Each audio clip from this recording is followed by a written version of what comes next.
आज ही क्लास में शुरू करने जा रहे हैं हायर एजुकेशन का एक नया टॉपिक जिसका नाम है प्राचीन भारत के उच्च अधिगम शिक्षण संस्थान। पिछली क्लास जो हमने कराई थी हायर एजुकेशन की, तो उसमें क्या है, हमने प्राचीन भारत में क्या शिक्षा प्रणाली थी और क्या उसके उद्देश्य थे, उनके बारे में क्या है हमने संक्षेप में चर्चा करी।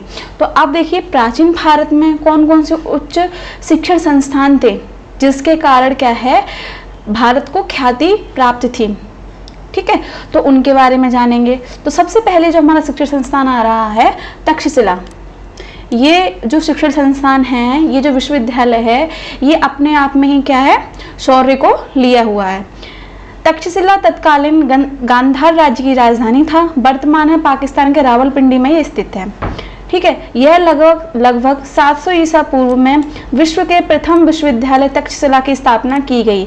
जो आपका तक्षशिला विश्वविद्यालय है, इसे विश्व का प्रथम विश्वविद्यालय भी कहा जाता है। इसकी स्थापना देखिए कब हुई, 700 ईसी पूर्व हुई।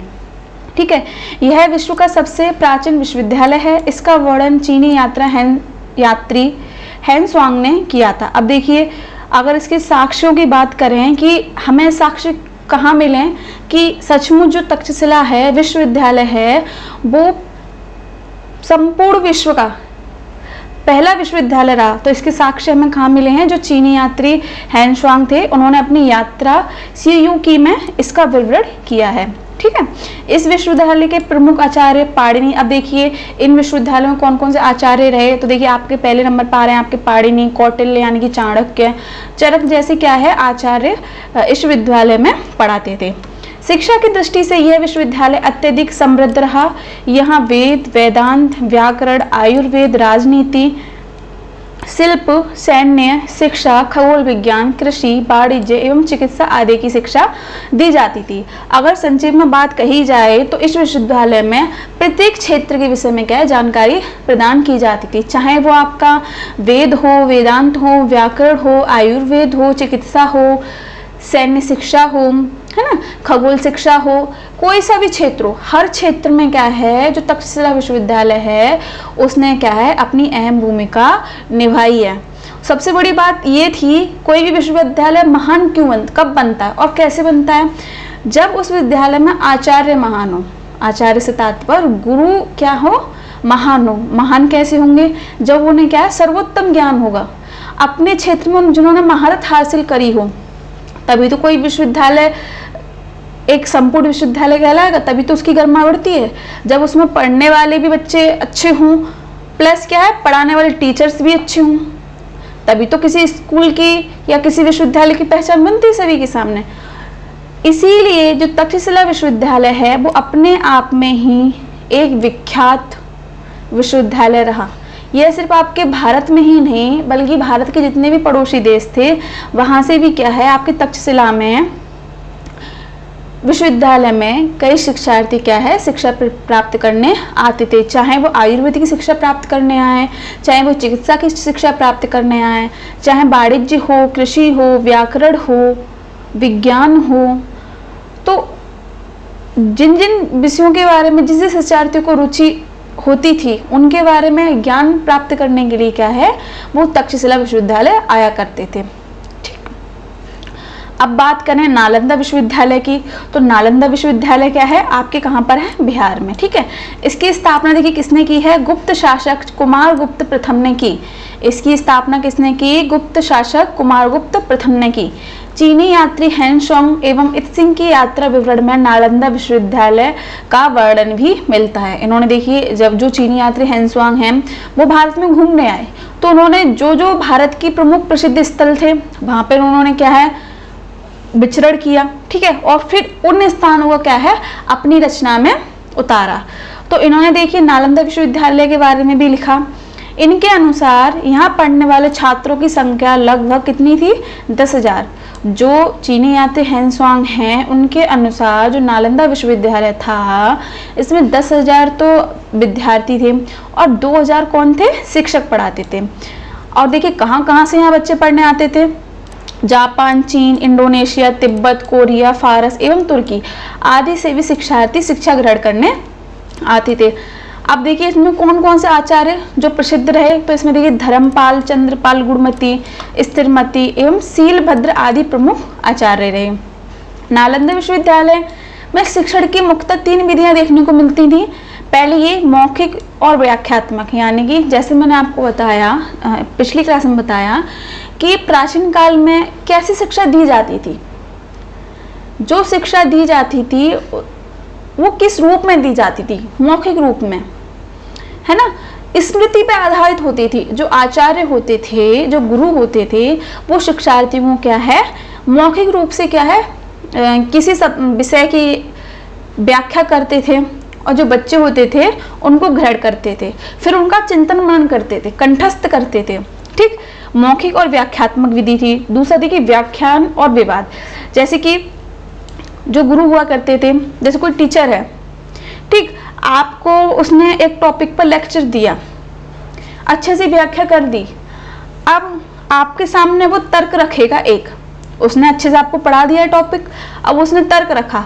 अब तर्क उसने क्यों रखा है? ताकि वो बच्चों से प्रश्न कर सके कि जो मैंने तर्क दिया है क्या आप इसका तोड़ दे सकते हैं, क्या ये बात सही कही गई या गलत है। फिर इसमें क्या होता था, विवाद होता। विवाद से तात्पर्य विद्रोह से नहीं होता है। वाद विवाद जो होता है इसमें 2 या 2 से अधिक जो छात्र रहते हैं या पूरी क्लास ही जो होती है अपने मत को रखती है। हर किसी की मानसिकता अलग होती है। टीचर ने पढ़ाया तो एक टॉपिक ही है सिर्फ, अब उसे किसने किस वे में समझा है। इसलिए क्या है, जो आचार्य हुआ करते थे वो व्याख्यान दिया उन्होंने, ठीक है। अब वो क्या है, अपने शिष्यों से, छात्रों से पूछा करते थे, फिर उनमें वाद विवाद होती थी। अच्छा आपने ये चीज़ समझी तो क्यों समझी, फिर दूसरे से कहते कि आपने इसका अर्थ इस अर्थ से लगाया तो क्यों लगाया। अब ये विवादी तो हुआ, वाद विवादी तो हो रहा है, बातचीत ही तो हो रही है, तो वो बात एक विधि ये थी।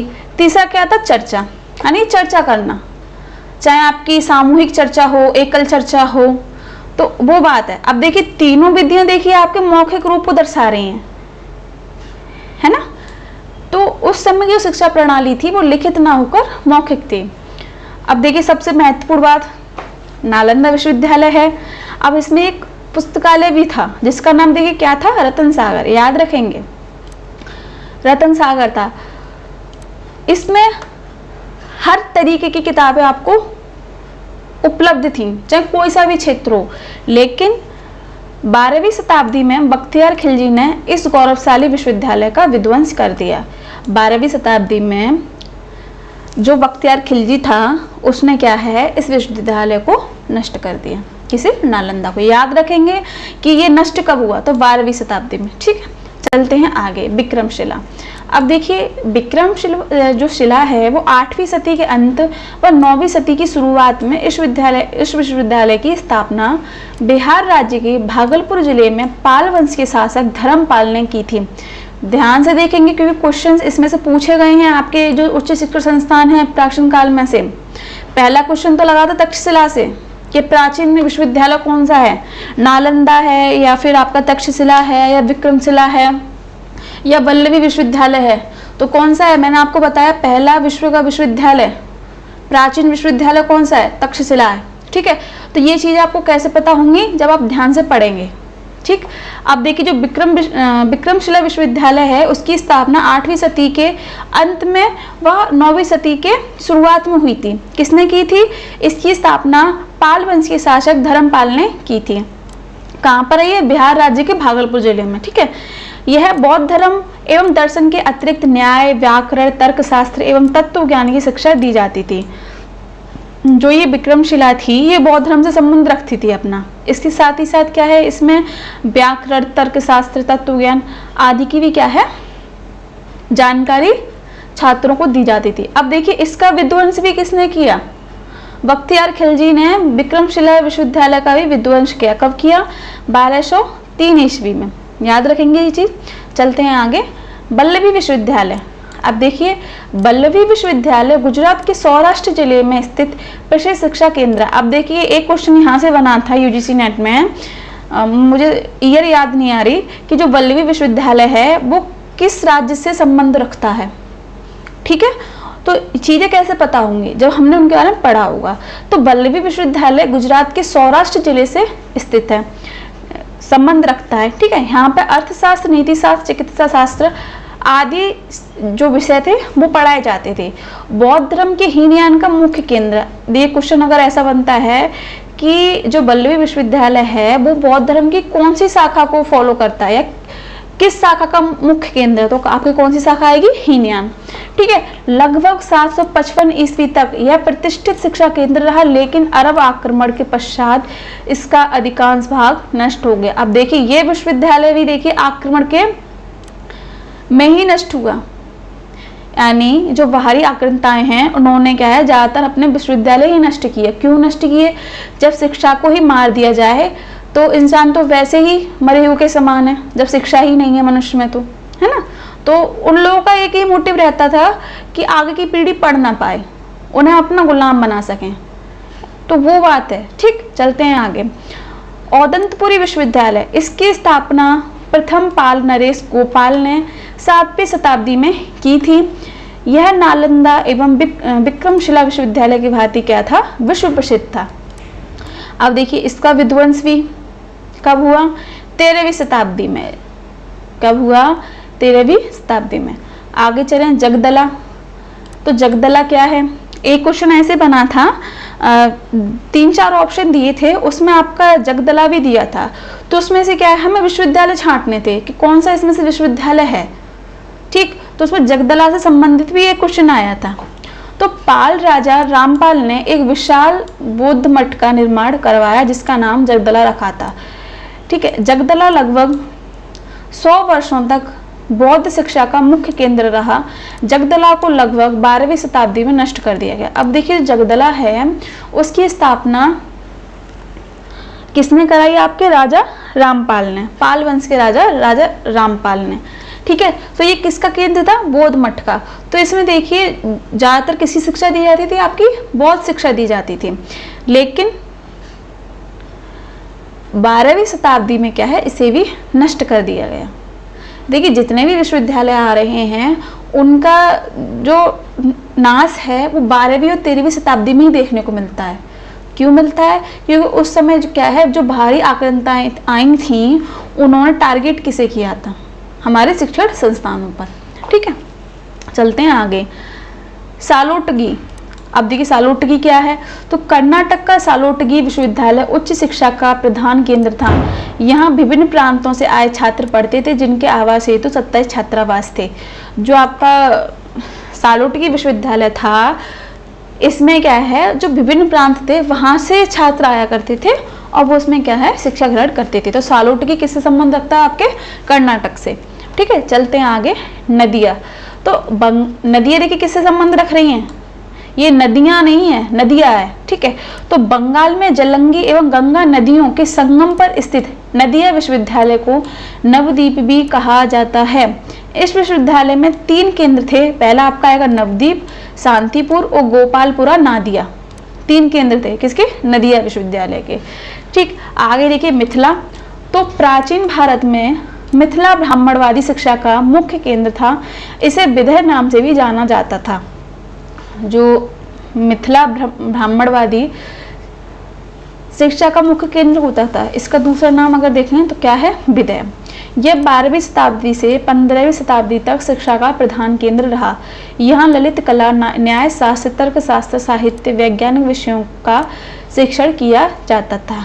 ठीक है, आगे चलें तो उज्जैन। मध्य प्रदेश के उज्जैन में स्थापित यह विश्वविद्यालय गणित एवं खगोल विज्ञान शिक्षा का प्रधान केंद्र था। एन राइम। तो दक्षिण भारत में ये क्वेश्चन भी बना था कि एन राइम आपके किस क्षेत्र से संबंधित है, तो किससे संबंधित है कि आपके दक्षिण भारत से। तो दक्षिण भारत में प्रमुख शिक्षण केंद्र एन राइम, श्रृंगेरी एवं कांची थे। तमिलनाडु में एन राइम शिक्षण संस्थान में छात्रों को निःशुल्क निवास एवं प्रशिक्षण दिया जाता था।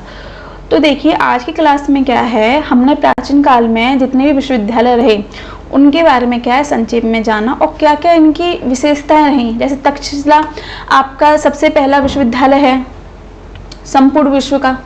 ठीक है, इसमें आपको हर क्षेत्र का ज्ञान मिलता था, चाहे वो वेद हो, वेदांत हो, व्याकरण हो, राजनीति हो, शिल्प हो, चिकित्सा हो, वाणिज्य हो, कृषि हो, खगोल हो, विज्ञान हो, हर क्षेत्र का इसमें ज्ञान मिलता था। अगर इसमें हम आचार्यों की बात करें तो इसमें आपके पाणिनि, कौटिल्य, चरक जैसे महान आचार्य गुरु रहे, जिन्होंने क्या है छात्रों को शिक्षा प्रदान की। वहीं हम बात करें नालंदा विश्वविद्यालय की, तो देखिए नालंदा विश्वविद्यालय जो है इसकी स्थापना किसने की थी? कुमारगुप्त प्रथम ने की थी। ठीक है, यहाँ पर क्या है, रतन सागर नाम का एक विश्वविद्यालय था, सॉरी पुस्तकालय था, उसे आपको ध्यान रखना है, क्योंकि सबसे ज़्यादा क्षय हमें पुस्तकालय से ही हुआ। ठीक है, तो 12वीं शताब्दी में बख्तियार खिलजी ने इस गौरवशाली विश्वविद्यालय का विध्वंस कर दिया। उसने क्या है कि इसी पुस्तकालय में सबसे पहले आग लगवाई। फिर धीमे धीमे क्या है जो विध्वंस है विश्वविद्यालय का होने लगा। इसीलिए जो सबसे ज़्यादा क्षय हुआ वो हमें नालंदा विश्वविद्यालय के नाश से हुआ। ठीक, दूसरा देखिए विक्रमशिला, तो इसकी स्थापना देखिए 8वीं सदी के अंत में और 9वीं सदी के प्रारंभ में इसकी स्थापना हुई।